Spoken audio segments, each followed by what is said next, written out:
तस्मात् कारुण्यभावेन रक्ष रक्षो विनायक रक्ष रक्षो विनायक नमस्कारं समर्पयामि साष्टांग नमस्कारं करोमि चक्रं समर्पयामि कामनं समर्पयामि नृत्यं समर्पयामि చెప్పమ్మా కానీ ఎన్నిసార్లు కుడుములు బచ్చాలు తిన్నాము నెక్స్ట్ వద్దు మరి అమిటించి మంత్రేణం క్రియాన్ని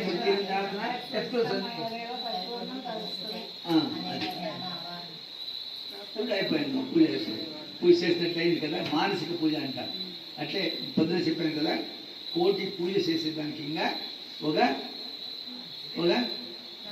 స్తోత్రమో నామం కానీ స్తోత్రం కానీ అది సరి సమానం కోటి పూజలు చేస్తే ఎంత ఫలితం వస్తుందో ఒక స్తోత్రం చెప్తే అంత ఫలితం వస్తుంది కోటి స్తోత్రాలు చెప్తే ఎంత ఫలితం వస్తుందో అది ఒక జపము జపం అంటే ఏమి ఇప్పుడు ఓం నమ శివ అంటే మంత్రం అయిపోతుంది పెదవులు ఆడుకుంటా ఓం నమ శివ అంటే జపం ఏ మంత్రం అని కానీ మీ గురువు ఇచ్చిన మంత్రం చేసుకోవాలి అది చేసుకున్నాం ఏ మంత్రం దొరకలేదా రాక్షసి అని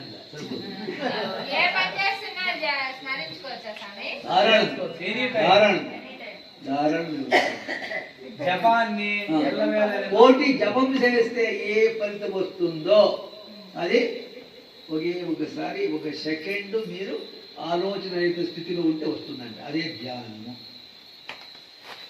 ఇప్పుడు ఏం చేస్తారు ఇవన్నీ చేసుకొని వచ్చేది ధ్యానం కోసం లాస్ట్ దానికి చూడండి బ్రహ్మానందం పరమసుఖం చెప్తాం కదా ధ్యానం సమర్పయామి అంటాం ఆ కాలంలో కూడా ధ్యానం ఉంది ఎవరు చేసేవాడు లేదు మీరు ఇంట్లోనే చేసుకుంటారేమో అని మీరు గుడికి వస్తారు ఇది చెప్తాం ధ్యానం చేయండి అమ్మా ధ్యానం అంటాం ఇవన్నీ మీరు ధ్యానం చేస్తే మీ అనుకుంటే రావాలి కదా మాకు వాళ్ళు డబ్బులు ఇవ్వాలి నీవు డబ్బులు ఇవ్వు దానికి అమ్మ పోతే ధ్యానం సమర్పయామి ధ్యానానికి అక్షతలు ఇప్పించి ముందు పిల్లలు 5 నిమిషాల నుంచి 20 నిమిషాల వరకు గుళ్ళు ఉండేసి రండి ఏదో హడావిడిగా ప్రతి ఒక్కరు కూడా ధ్యానం చేసుకున్నారమ్మా మహాత్ములు కూడా ధ్యానం చేసుకున్నది ధ్యానం లేకుండా మహాత్ములు కారు కర్మ అనేది మహాత్ములు కూడా అనుభవించాల్సిందే షిర్డీ సాయిబాబు కూడా కర్మ అనిపించారు వెంకటేశ్వర స్వామి కర్మ అనిపించారు రామకృష్ణ పరమహంస కర్మ అనిపించారు రమణ మహర్షి కర్మ అనిపించారు ఏం చెప్పండి చూడండి రమణ మహర్షి అనిపించింది గుండు వచ్చింది రామకృష్ణ పరమహంసకి క్యాన్సర్ వచ్చింది వెంకటేశ్వరకి కాళ్ళు కొట్టుకుని పోయింది లాస్ట్ బొడ్లో ఈడ్చుకుని వచ్చారు షిర్డీ సాయిబాబాకి సత్సంగ మందిరం షిర్డీ సాయిబాబా ఏమనిపించారు కర్మ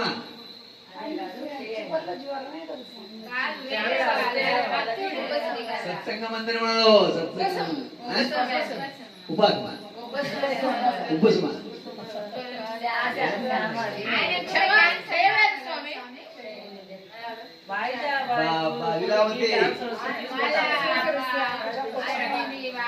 సాయిబాబా కర్మ ఏమనిపించారు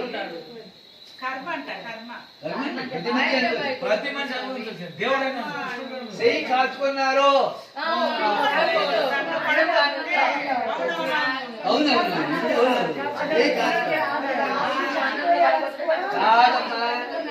చేయి కాచుకున్నారు అప్పుడు ఎవరికి ఇచ్చారు అది భీమాజీ రోజు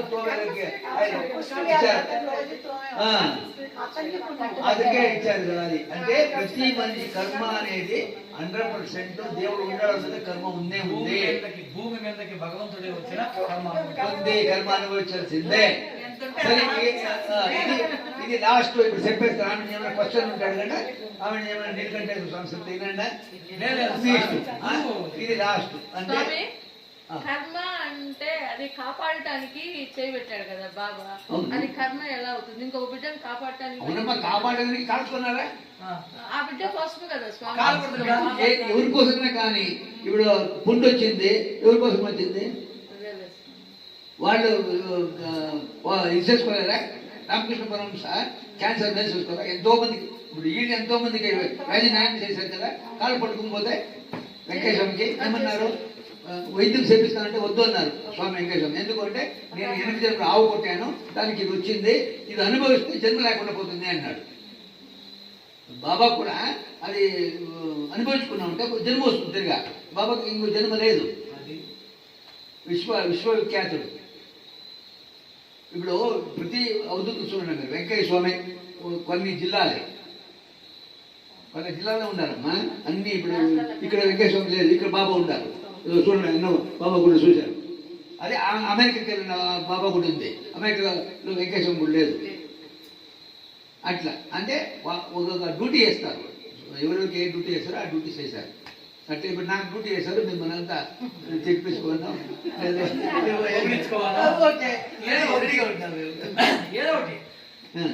అట్లా. సరే అదేమన్నా కానీ ఇప్పుడు అడిగే క్వశ్చన్ కరెక్ట్గా ఆన్సర్ చెప్పాలి, ఆలోచన చేయండి మీరు. ఇప్పుడు ఏమనుకున్నారు మీరు? మమ అనుకున్నారు కదా, అంటే ఏమి మమ అంటే? మమ అంటే నేను, నాది. మమ అంటే ఎప్పటి వరకు అన్నాను మమ? బాధ్యతలు అయిపోయే వరకు మమ అన్నల్లా. బాధ్యతలు అంటే ఏమి? కొడుకు పెళ్లి, కూతురు పెళ్లి, మనబడి బుడ్డి కట్టాల్సిన అవసరం లేదు. అది కూడా బాధ్యత. అది బాధ్యత పోయి వచ్చింది.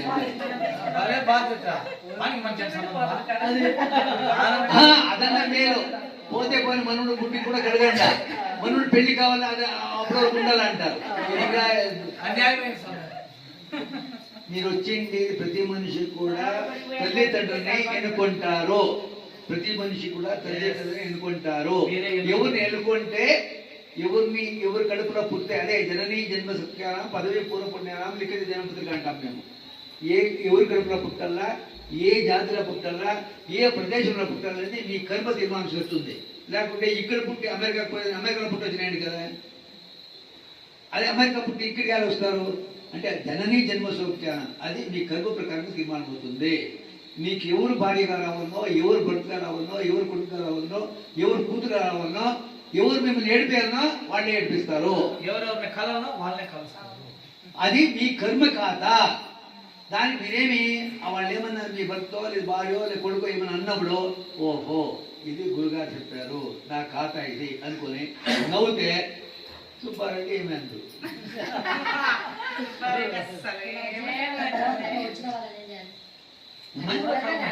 అది కూడా ఇప్పుడు మీరంతా బలవంతంగా వచ్చినారు. బలవంతం అంటే మామూలుగా తటస్థ పట్టుంటారు కదా, వాళ్ళని ఇక్కడ ఒక మనిషిని తప్పు అని ఈజీగా అనేస్తామమ్మా.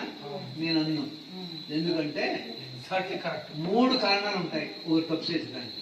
ఏ మనిషి అని తప్పు చేయాలంటే ఇది కర్మానుసారైన అన్నది ఒకటి, రెండోది రుణానికి సంబంధము, మూడోది గత జన్మ పాపమో పుణ్యము.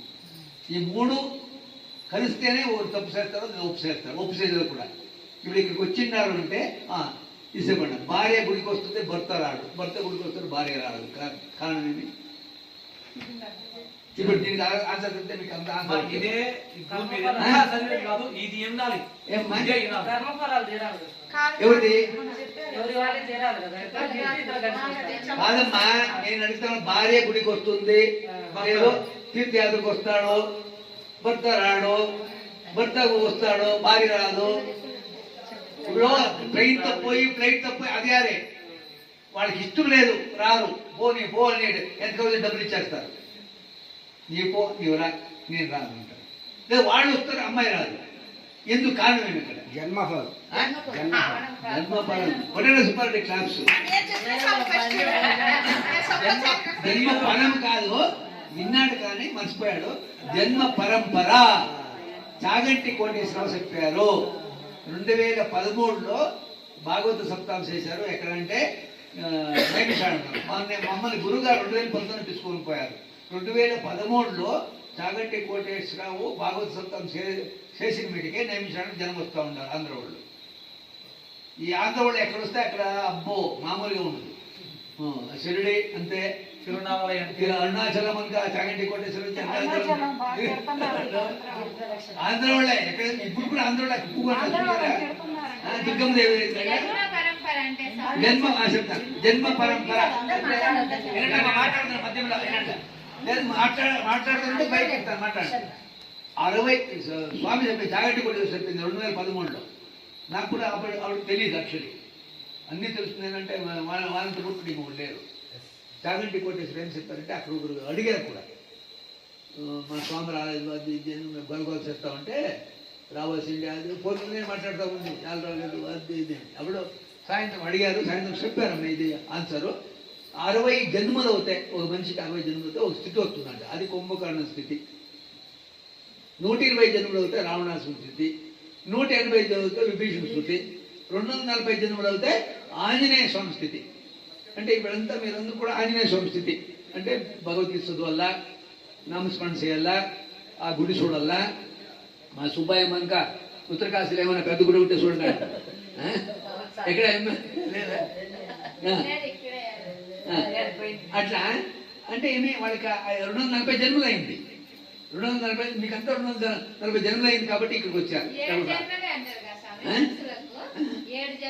కాదు కాదు కాదు 240 జన్మలు అయింది ఇప్పుడు. 240 జన్మలు అవుతాయి ఇక్కడికి వస్తారు. అప్పుడు అడుగు కూడా పెట్టుకుంటారు నిమిషానికి చాగంటి కోటేశ్వర. ఇప్పుడు భార్యాభర్తలే మీకు 240, మీ భర్తకు 60 ఏమి స్థితి కుంభకర్ణ స్థితి. ఏం చేయాలా? తినాలా, నిద్రపోవాలా, తినాలా, నిద్రపోవాలా. 120 జన్మలు అయింది అనుకో రావణ స్థితి. నా మాట నల్లా పో అంటే అది రావణ స్థితి. విభీషణ స్థితి ఏమి అన్నీ ఈక్వల్గానే ఉండాలి, ధర్మబద్ధంగా ఉండాలి. ఆంజనేయ స్థితి ఏమి ఎప్పుడూ రామ రామ రామ రామ. ఆయమ్మ ఏమో ఇస్తుంది కదా సీతమ్మ, దీంట్లో రాముడు ఉండాలని కొరుకుతాడు. అది అట్లుంటుందమ్మా. సరే ఇది ఒకటి. ఇంకొకటి అడుగుతాను లాస్ట్ ఇది. ఇప్పుడు రమణ మహర్షి కానీ లేదు మా షిరిడి సాహెబ్ కానీ అందరూ ఒక స్థితికి వచ్చేసారు. వాళ్ళకి ఇంక ఏ స్థితి లేదు, హైయెస్ట్ అదే స్థితి అమ్మా. అయితే శరీరం ఉంది. శరీరం ఉన్నప్పుడు ఏ మనిషిని కానీ పాప పుణ్యాలు చేస్తూ ఉంటాడు. ఇప్పుడు నడుస్తూ ఉంటాము, చీము తొక్కుతాము పాపము. ఇప్పుడు నన్నే పిలిచావు, భోజనం పెట్టావు పుణ్యము. ఇట్లా పాప పుణ్యాలు వాళ్ళకు కూడా ఉంటుంది. అయితే వాళ్ళకి అది అయిపోయింది. ఓ స్థితికి వచ్చారు కాబట్టి వాళ్ళకి అది అంటదు. వాళ్ళు చేసిన పాప పుణ్యం ఎవరికి అంటుతుంది? మళ్ళీ చెప్పండి. ఇప్పుడు రమణ మహర్షి ఉన్నారమ్మా, ఒక స్థితికి వచ్చేసారు. వాళ్ళ పాప పుణ్యంతో దక్కలేదు, పాప పుణ్యం కూడా వాళ్ళకి అవసరం లేదు. అయితే వాళ్ళ శరీరం ఉంది కాబట్టి ఇంకా శరీరం పోలేదు, శరీరం ఉంది, స్థితి వెళ్ళిపోయినారు, ఆత్మస్థితికి వెళ్ళిపోయినారు. పాప పుణ్యము శరీరం ఉంది కాబట్టి జరుగుతుంది. ఆ పాప పుణ్యం ఎవరికి వస్తుంది? పిల్లలు లేదు, రమణ మహర్షి పెళ్ళే కలుగుతుంది. మరజన్మలో వస్తుంది.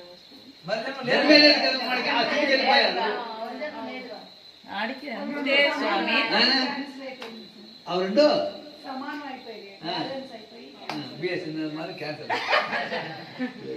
అంతే కదా స్వామి. ఆయనకి కర్మ తీరిపోయిందనే కదా వాడికి వెళ్ళిపోయింది. వాళ్ళ కర్మ లేదు, అయిపోయింది. అయితే శరీరం ఉంది కాబట్టి రోజు పోతారు వస్తారు, ఎవరో ఏమో ఇస్తారు తీసుకుంటారు, పుణ్యము లేదు అక్కడ తొక్కుతారు, చీములు ఉంటుంది పాపము. ఆ పాప పుణ్యాలు ఎవరికి సరుతుంది? ఇదే తెలుసుకోవాలని చెప్తా ఉండేది. విజయలక్ష్మి ఇద్దరు విజయలక్ష్మి ఎవరికి? శ్రీదేవి, చంద్రకళ, భూలక్ష్మమ్మ. ఏమైంది కథ? పాప పుణ్యాలు ఎవరికి పోతుంది? ఇప్పుడు నాదే అనుకో, నా స్థితి అయిపోయింది. నేను రోజు ఏమో మహాలక్ష్మి తిడతాను, సుబ్బారెడ్డిని తిడతాను, పాపం వస్తున్నాయి. అది అయిపోతుంది. ధనుపతి పెళ్లి లేదంటే ఇలా అవుతుందమ్మా. శిశులు చెప్పమ్మా. అదే ఎవరు తిప్పుతారో పాపము, ఎవరు వాళ్ళని పూజిస్తారో పుట్టి వస్తుంది. తిట్టిన వాళ్ళకి పాపము, వాళ్ళు చేసిన పాపము. వాళ్ళని సేవించిన వాళ్ళకి పుణ్యం, ఆరాధన పుణ్యం వస్తుంది, పాపం వస్తుంది. ఇప్పుడు ఏం చేస్తారు చెప్పండి మీరు? అది ఎవరిని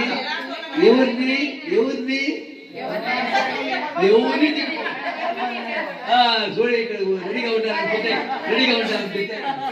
ఎవరిని తిట్టకూడదు, స్వామి తిట్టకూడదు కానీ నింద వేయకూడదు. నింద నిందలు లేకూడదు, తిట్టకూడదు, నిందించొద్దు, కోపపడొద్దు అన్నారు బాబా.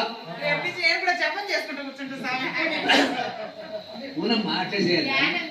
ఇప్పుడు బాబా ఏం చెప్పారు, ఫస్ట్ పేజీలో ఉంది చూడండి, ప్రతి మనిషి కూడా భగవత్ స్వరూపుడే. గడ్డోపందునికి వచ్చినప్పుడు మానసపతి ఏమంటాడు, ఎవరో నీవు పకీర్గా ఉన్నావు మా మాత గెడవుట్ అంటాడు మానసపతి. బాబా మతం అంటే ఏమిటయ్యా అంటారు. మతం అంటే నా అభిమతము, ఈ సృష్టిని నడిపే ఒక శక్తి ఉంది, ఆ శక్తే భగవంతుడు అని బాబా చెప్తారు. ఆ శక్తి అందులో ఉంది, ప్రతి మనిషి కూడా భగవత్ స్వరూపుడు అయినటువంటి ఫస్ట్ పేరు ఉంది చూడండి సత్యార్థంలో. ఇప్పుడు అందులో భగవంతుడు అన్నప్పుడు నీ భర్త భగవంతుడు కాదా, దేవుడే దేవుడే. నీ భార్య వాళ్ళ భార్య, నీకు భార్య భర్త భగవంతుడు అనే భావన వస్తే గొడవలు ఏముంటుంది? లేదు, తిట్టినప్పుడు నీ భర్త చెప్పినాం కదా, గురుగారు చెప్పారులే, నా భర్త ఎంత బాగా తిట్టావులే అన్న నువ్వు తిడతావు, వెళ్ళిపోతావు. గురుగారు చెప్పారు బాగా తింటూ నా పాప వాళ్ళు అది కూడా చెప్పారు బాబా. నీ నాలికతో నీవేమన్నా తప్పు జరిగింది అనుకుంటే సరిదిద్దుకో, నీకు తప్పు అనిపిస్తే సరిదిద్దుకో, లేదు అంటే వాళ్ళ నాలికతో నీ పాపాన్ని తీసేసినట్ల సంతోషపడు అంటారు. ఎవరిని నేను తిడితే నీ పాపాన్ని తీసేసినట్లు వాళ్ళ నాలుగుతో నీ పాపాన్ని తీసేశారు. బాబా కూడా అదే చెప్తాడు, అంటే ఎలాంటి వాళ్ళన్నా కానీ మీరు తిట్టకూడదు, ఇతరుల గురించి మాట్లాడాలి. అదే తిడితే ఏమి, వాళ్ళ నీ నాలుగుతో వాళ్ళ పాపం తీసేస్తారు. తీసేస్తారు అంటే పాపమే రోగాలు, పుణ్యాలే భోగాలు. పాపాలే రోగాలు, పుణ్యాలే భోగాలు. పాపం చేసా రోగాలు వస్తుంది, రోగం వచ్చిందా ఏమో పాపం చేసినావు, పుణ్యం వచ్చిందా ఫ్లైట్లో వెళ్తావు, రేపు హెలికాప్టర్ వెళ్తావు.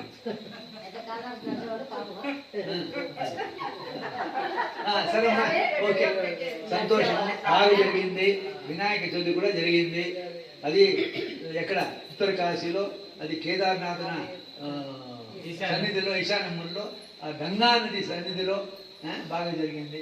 అంటే పైసా ఖర్చు లేకుండా జరిగింది. అది జరిగింది.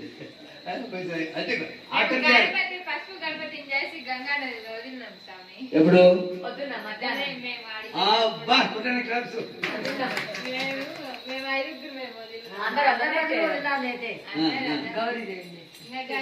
గౌరీదేవి ఎక్కడ